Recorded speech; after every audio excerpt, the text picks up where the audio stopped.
जय श्री राम दोस्तों, मैं केशवर पाल इस ज्ञान गंगा पे 48वां वीडियो बना रहा हूँ।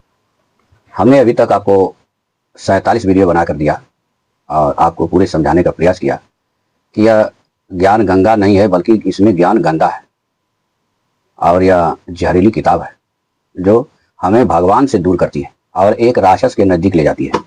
ठीक है, तो आइए हम इसमें देखते हैं कि रामपाल ने क्या गुमराह किया है। दोस्तों, यह वही रामपाल की ज्ञान गंगा है। इसमें लिखता है कौन तथा कैसा है कुल का मालिक। जिन पुण्यात्माओं ने परमात्मा को प्राप्त किया उन्होंने बताया कि कुल का मालिक एक है। वह मानव सदृश तेजोमय शरीर युक्त है, जिसके एक रोम कूप का प्रकाश करोड़ों सूर्य तथा करोड़ों चंद्रमाओं की रोशनी से भी अधिक है। उसी ने नाना रूप बनाए। परमेश्वर का वास्तविक नाम अपनी अपनी भाषाओं में कबीर देव, वेदों में, संस्कृत भाषा में। हमने पहले ही वीडियो बनाया था दोस्तों कि रामपाल चतुर, कपटी और ठग है। इसके जाल में फंसने वाले दास दासियां नीच, गवार और मूर्ख है। उसमें हमने दिखाया था जो कबीर देव ये शब्द जो दिखा रहा है यह कविया प्लस देव है। विसर्ग संधि का रुट्टो नियम के तहत यह कविया प्लस देव है, ना कि कबीर देव है। लेकिन यह कबीरदास जी से जोड़ता है जो किसी कबीरदास जी के लिए नहीं आया। मैं थोड़ा सा आपको दिखा देता हूँ। दोस्तों, यह अथर्ववेद है। इसकी अनुवाद करता है पंडित श्री राम शर्मा आचार्य। अथ चतुर्थ कांडम का सूक्त एक ब्रह्म विद्या सूक्त है। कोई अवीर कबीर विद्या सूक्त नहीं है। यहाँ पे एक कबीर देव एक शब्द आया है, कबीर देव। तो रामपाल इसको दिखा करके लोगों को गुमराह करता है कि कबीरदास जी के लिए आया। अभी यह ऋग्वेद है, वही पंडित श्री राम शर्मा आचार्य का है। इसके मंडल नंबर 1 और सूक्त नंबर 31 और मंत्र नंबर 2 में जो है एक कबीर देव शब्द आया है, कबीर देवा नाम। इसमें नीचे एक दीव माता शब्द भी आया है। अगर हम इसका कबीर का कबीर देव करेंगे, कबीरदास जी से जोड़ेंगे, तो दीव माता का किससे जोड़ेंगे? इसका अर्थ यहाँ इन्होंने किया है कि हे अग्निदेव, आप अंगिराओं में आग और शिरोमणि हैं। आप देवताओं के नियमों को सुशोभित करते हैं। आप संसार में व्याप्त तथा 2 माताओं वाला 2 अरड़ियों से समुद्भूत होने से बुद्धिमान हैं। आप मनुष्यों के हितार्थ सर्वत्र विद्यमान रहते हैं। माता उसे कहते हैं दोस्तों जो उत्पन्न करती है। हमारा वैज्ञानिक भी कहता है कि पहले पहले मानव ने आग जलाया 2 पत्थरों को रगड़ करके। यहाँ पर भी वही कहा जा रहा है 2 अरड़ी। दीव माता का अर्थ होता है 2 माता, 2 अरड़ियों से उत्पन्न हुआ 2 माता। अब यहाँ कविया प्लस देव है। देव से तो हो गया अग्निदेव, अग्निदेवता। अब कविया से बुद्धिमान, शिरोमणि। ये जो शिरोमणि शब्द आया है ये उसके लिए आया, कविया के लिए आया। तो रामपाल जो है ये जो लिख रहा है यहाँ पे कि संस्कृत में कबीर देव दिया, संस्कृत भाषा में, तो ये बिल्कुल गलत है। ये हक्का कबीर श्री गुरु ग्रंथ साहिब में, इसको भी हमने दिखा दिया है कि गुरु नानक देव जी जो हैं अरबी और कई भाषाओं के विद्वान थे। तो जहाँ पे अरबी भाषा के विद्वानों से बात किए हैं वहाँ पे हक्का कबीर ये लिखे हुए हैं। तो इसी तरह से इसने जो है लिया कि सत कबीर श्री धर्मदास जी की बारी में क्षेत्रीय भाषा में, और फिर तथा बंदी छोड़ कबीर संत गरीबदास जी के सदग्रंथ साहिब क्षेत्रीय भाषा में, और कबीरा, कबीरन, खबीरा, खबीरन ये सब कुरान शरीफ में। तो कुरान शरीफ में भी हमने आपको दिखाया है। पहले मेरी वीडियो देखेंगे तो आपको पता चल जाएगा कि ये कबीरा खबीरा जो शब्द आया है ये किसी कबीरदास जी के लिए नहीं है। ये रामपाल केवल गुमराह करता है। आगम पुरुष, अलग पुरुष, सतपुरुष, अकाल मूर्त। अरे कबीरदास जी से पहले ये सब कुछ भी नहीं था। कबीरदास जी से पैदा होने से पहले ये जो सतपुरुष शब्द है, अलग पुरुष शब्द है, आगम पुरुष है, अनामी पुरुष है, अकाल मूर्ति है, शब्द स्वरूपी राम है, ये कुछ भी नहीं था। एक कबीरदास जी आए और परमात्मा के लिए सब वर्णन किए, तो ये सब जो है कि रामपाल उनके ऊपर ही फिट कर देता है। पूर्ण ब्रह्म, परम अक्षर ब्रह्म। जैसे देश के प्रधानमंत्री का वास्तविक शरीर का नाम कुछ और होता है तथा उप मात्मक नाम प्रधानमंत्री जी, प्राइम मिनिस्टर जी अलग अलग होता है। ये भूमिका बना रहा है।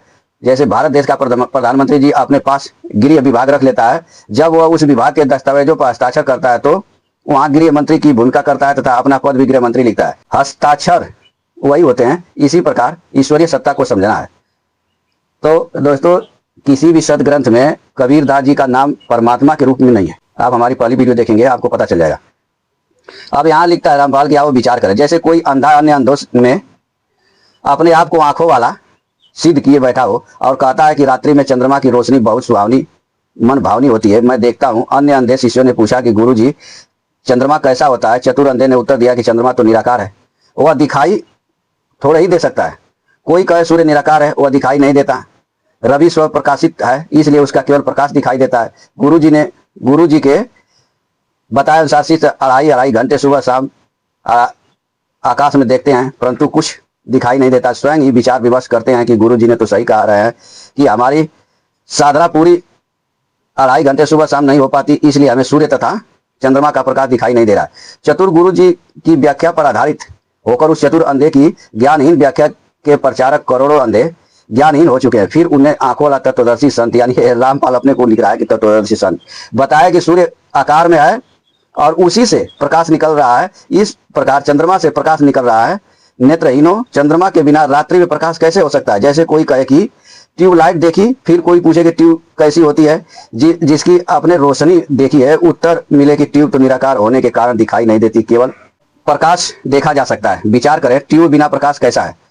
तो दोस्तों, देखना यह है कि क्या हमारे सदग्रंथों में परमात्मा को केवल निराकार कहा गया है कि यह धूत जो है केवल मनमाना आचरण करके अपने आप वो बक रहा है। ठीक है, तो देखिए हम आपको देवी भागवत द्वितीय खंड है, गीता प्रेस गोरखपुर की, इसका 9वां स्कंद है, अध्याय नंबर 2 है। इसमें कहा गया है कि जैसे अग्नि में दायका शक्ति, चंद्रमा तथा कमल में शोभा, सूर्य में दीप्ति सदा विद्यमान रहती है और उससे अलग नहीं होती, उसी प्रकार परमात्मा में प्रकृति विद्यमान रहती है। जैसे बिना स्वर्ण के स्वर्णकार कुंडल आदि आभूषणों का निर्माण करने में असमर्थ होता है और बिना मिट्टी के कुम्हार घड़े का निर्माण करने में सक्षम नहीं होता, उसी प्रकार प्रकृति के सहयोग के बिना परमात्मा सृष्टि की रचना में समर्थ नहीं होता। वे प्रकृति ही सभी शक्तियों की अधिष्ठात्री है तथा उनसे ही परमात्मा सदा शक्तिमान रहता है। स ऐश्वर्य का तथा ती पराक्रम का वाचक है, जो इनके स्वरूप वाली है तथा इन दोनों के प्रदान करने वाली है। उन देवी को शक्ति कहा गया है। ज्ञान, समृद्धि, संपत्ति, यश और बल को भग कहते हैं। उन गुणों से सदा संपन्न रहने के कारण ही भक्त शक्ति को भगवती कहते हैं तथा वे सदा भग रूपा है। उनसे संबंध होने के कारण ही परमात्मा भी भगवान कहे जाते हैं। वे परमेश्वर अपनी इच्छा शक्ति से संपन्न होने के कारण साकार और निराकार दोनों रूपों से अवस्थित है। यानी परमात्मा क्या है? साकार और निराकार दोनों है। ठीक है, तो निराकार को कौन मानता है? उस तेज स्वरूप निराकार का योगी सदा ध्यान करते हैं तथा उसे परमानंद, पार ब्रह्म तथा ईश्वर कहते हैं। अदृश्य, सबको देखने वाले, सर्वज्ञ, सबके कारण स्वरूप, सब कुछ देने वाले सर्वरूप उस पार ब्रह्म को वैष्णव जन नहीं स्वीकार करते। वे कहते हैं कि तेजस्वी सत्ता के बिना किसी का तेज प्रकाशित हो सकता है, अतः तेजो मंडल के मध्य अवश्य तेजस्वी पार ब्रह्म विराजते हैं। तो दोस्तों, जो योगी हैं, जो ध्यान लगाते हैं, वो परमात्मा को निराकार कहते हैं, लेकिन जो भक्त है, वैष्णव है, वो परमात्मा को साकार कहते हैं। ठीक है, तो परमात्मा निराकार और साकार दोनों है। आगे इसने दोस्तों पूरा ये गप्पे मार रखा है और यहाँ पे लिखता है कि इस विवाद का निर्णय कैसे हो कि परमात्मा निराकार है कि साकार है। इस विवाद का निर्णय कैसे हो, किस संत के विचार सही है, किसके गलत है। मान लीजिए जैसे किसी अपराध के विषय में 5 वकील अपना अपना विचार व्यक्त कर रहे हैं। एक कहे कि इस अपराध पर संविधान की धारा 301 लगेगी, दूसरा कहे कि 302, तीसरा कहे कि 304, चौथा कहे कि 306 तथा पांचवा कहे कि 307 सही है। ये पांचों ठीक नहीं हो सकते, केवल एक ही ठीक हो सकता है।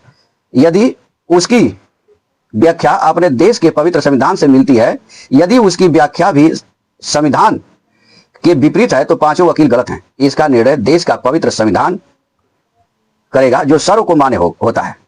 इसने यहाँ पे बहुत सही लिखा दोस्तों कि जैसे देश का संविधान ही कह सकता है कि अमुक व्यक्ति ने जो अपराध किया है उसका कौन से धारा में उसको सजा मिलेगी, तो ऐसा ही हमारा वेद, हमारा जो संविधान, हमारा जो ग्रंथ है, वो निर्णय करेंगे कि परमात्मा साकार है कि निराकार है। तो दोस्तों, हमारे अभी हमने आपको दिखाया कि देवी भागवत जो हमारा सदग्रंथ है, यह कह रहा है कि परमात्मा साकार और निराकार दोनों है।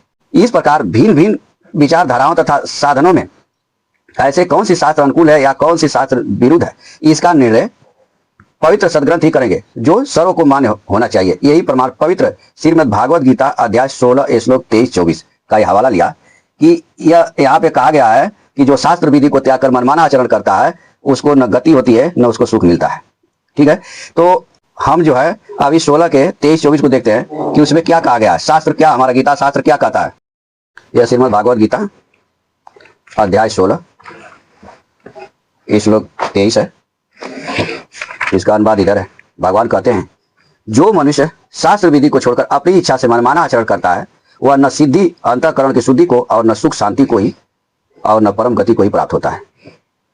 अतः 24 में कहते हैं, अतः तेरे लिए कर्तव्य अकर्तव्य की व्यवस्था में क्या करें और क्या ना करें की व्यवस्था में शास्त्र ही प्रमाण है। ऐसा जानकर तू इस लोक में शास्त्र विधि से नियत कर्तव्य कर्म करने योग्य, अर्थात तुझे शास्त्र विधि के अनुसार कर्तव्य कर्म करना चाहिए।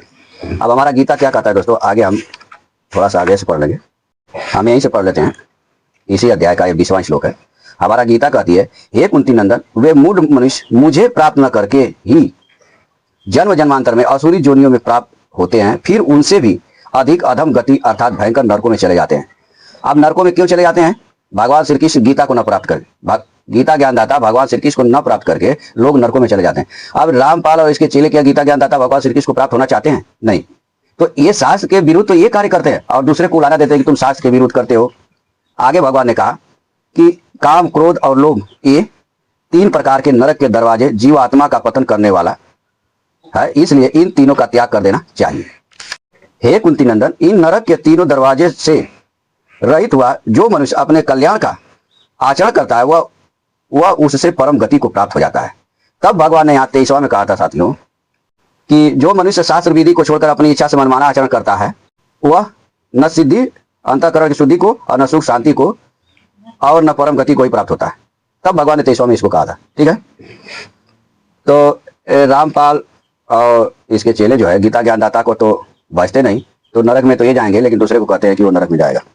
आगे इसने लिखा है, जिन आंखों वालों पूर्व संतों ने सूर्य पूर्व परमात्मा को देखा उनमें से कुछ के नाम हैं आदरणीय धर्मदास साहिब जी, आदरणीय दादू साहिब जी, आदरणीय मलुकदास साहिब जी, आदरणीय गरीबदास साहिब जी, आदरणीय नानक साहिब जी, आदरणीय घीसादास साहिब जी।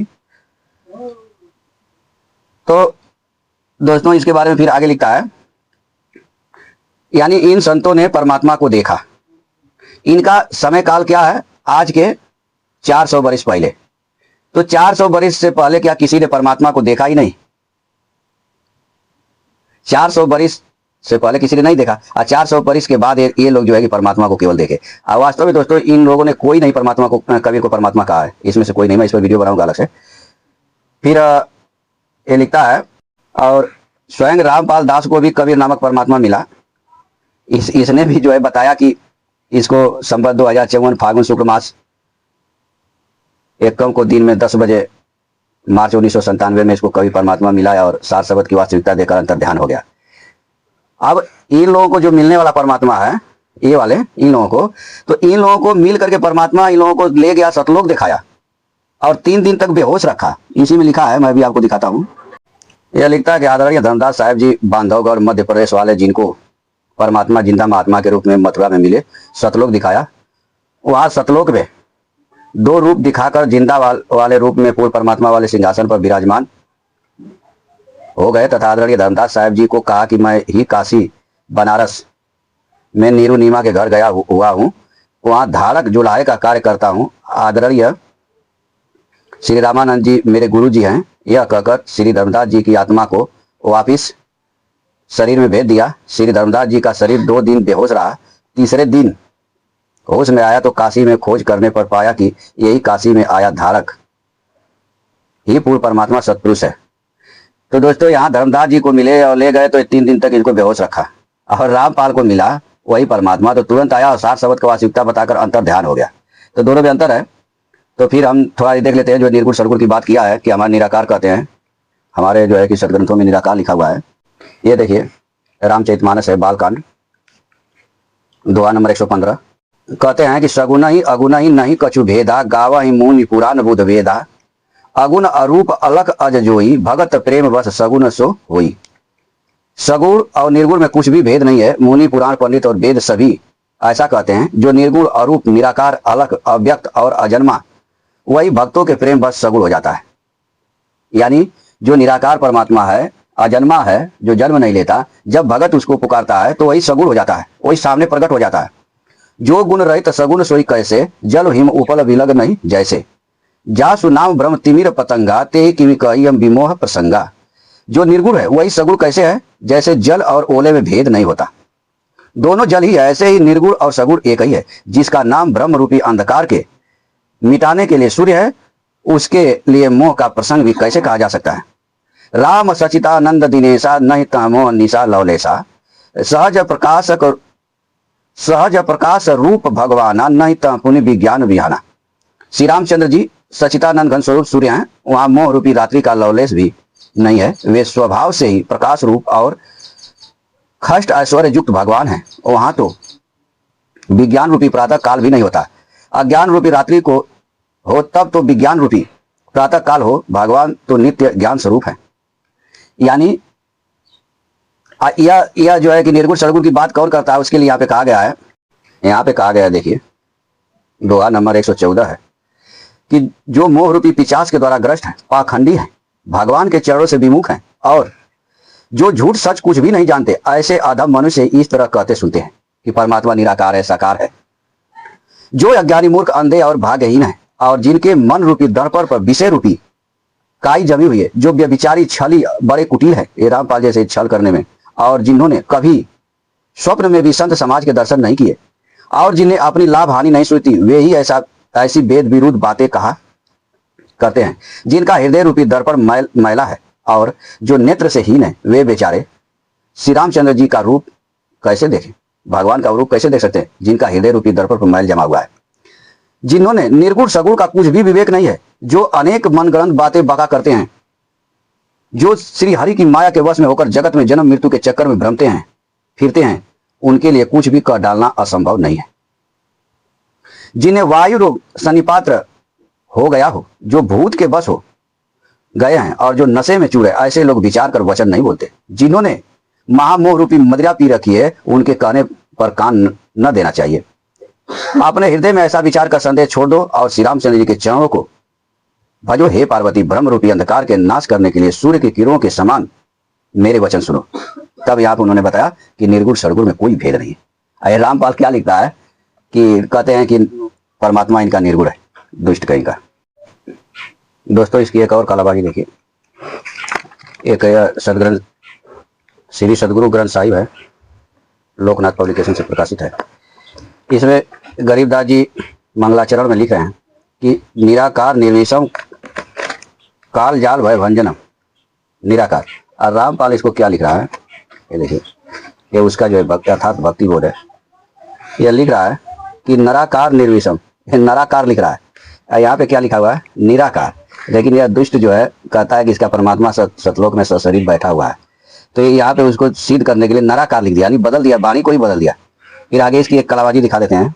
एक वाणी है कि गरीब निर्गुण सदगुण एक है, दूजा भ्रम विकार, निर्गुण साहिब आप है, सरगुण संत विचार। जैसा कि हमने रामचरितमानस में आपको दिखाया था, सगुनई अगुनई नहीं कछु भेदा, गाव मुनि पुराण बुद्ध बेदा। जो बुद्धिमान है पुराण है और वेद है, गाते हैं कि सगुण और निर्गुण में कुछ नहीं भेद है। लेकिन जो दुष्ट हैं, रामपाल जैसे ठग हैं, कपटी हैं, और परमात्मा को सशरीर सतलोक में बैठाया बताते हैं। यहाँ पे लिखता है, बारी है कि गरीब निर्गुण सदगुण एक है, यानी गरीबदास जी भी कह रहे हैं कि जो निर्गुण है वही सगुण है, जो सगुण है वही निर्गुण है। इसका ये अनुवाद खूब बढ़िया से किया है रामपाल। जो पृथ्वी पर प्रकट होकर सच्चा ज्ञान और भक्ति साधना बताता है वह सगुण है, यानी यह दुष्ट जो है अपने लिए कह रहा है कि यह सच्चा भक्ति बताता है, तो यह परमात्मा का सगुण रूप है। और जो सत्यलोक में है, हमें दिखाई नहीं देता, उसे कर्मधार विधान बनाकर छोड़ रखा है, उसने कर्मधार विधान बनाकर छोड़ रखा है। इस आधार से सर्व प्राणी अपने किए कर्मों का फल प्राप्त करते रहते हैं, इसलिए वहां सत्यलोक में बैठे परमात्मा को निर्गुण कहा जाता है, यानी जो इसका सत्यलोक में बैठा परमात्मा है वो निर्गुण है। आइए दुष्ट जो है यहाँ पे सगुण रूप से सबको सच्ची भक्ति दे रहा है। वैसे जब परमात्मा पृथ्वी पर संत दरवेश के रूप में आता है, तब वह भक्ति के मंत्र जाप करने को देकर तथा आशीर्वाद देकर हमारे कर्मों में परिवर्तन कर देता है। वास्तव में सगुण तथा निर्गुण दोनों एक ही परमात्मा है। अभी से ये दुष्ट लाइन पाया, सही बात बोला है। हमने देवी भागवत में भी आपको दिखाया कि परमात्मा के दो स्वरूप है, एक निराकार एक साकार। रामचरितमानस में भी यही लिखा गया है कि निर्गुण और सगुण दोनों परमात्मा एक ही है। और निर्गुण परमात्मा सगुण कैसे हो जाता है, जब भक्त उसको पुकारता है। ये दुष्ट क्या यहाँ पे लिख दिया है कि एक ही परमात्मा है जो सदगुरु दरवेश के रूप में सत्य ज्ञान तत्व ज्ञान बताकर जाता है। बाद में वे प्राणी उसी का स्वरूप होती है, तब साहिब सत्य पुरुष निर्गुण रूप में अपने सतलोक में विराजमान रहता है। यानी इसने भी कबूल किया कि जो सगुण है वही निर्गुण है। लेकिन यह दुष्ट जो है कि हमारे ऋषियों पे, हमारे सदग्रंथों पे लांछन लगाने के लिए दुष्ट जो है अलग अलग प्रयोग करता रहता है। गीता के अध्याय 12 श्लोक नंबर 1 में अर्जुन पूछते हैं कि जो भक्त इस प्रकार 11 के 55वें श्लोक के अनुसार 55वां श्लोक में भगवान ने बताया था कि हे पांडव, जो मेरे लिए ही कर्म करने वाला, मेरे ही परायण है, मेरा ही प्रेमी है, सर्वदा आसक्ति रहित और प्राणी मात्र के साथ वैर भाव से रहित है, वह भक्त मुझे प्राप्त होता है। तो यहाँ अर्जुन पूछते हैं 12वें में कि जो भक्त इस प्रकार 11वें अध्याय के 55वें श्लोक के अनुसार निरंतर आप में लगे रहकर लगे रहकर आप सगुण साकार की उपासना करते हैं और जो अविनाशी निर्गुण निराकार की उपासना करते हैं, उन दोनों में उत्तम वेता कौन है? यानी जो निर्गुण की भक्ति करते हैं वो और जो सगुण की भक्ति करते हैं वो, उनमें दोनों में उत्तम भक्त कौन है? भगवान ने कहा, मुझ में मन को लगाकर नित्य निरंतर मुझ में लगे हुए जो भक्त परम श्रद्धा से युक्त होकर मेरी सगुण साकार की उपासना करते हैं, वे मेरे मत में सर्वश्रेष्ठ योगी है।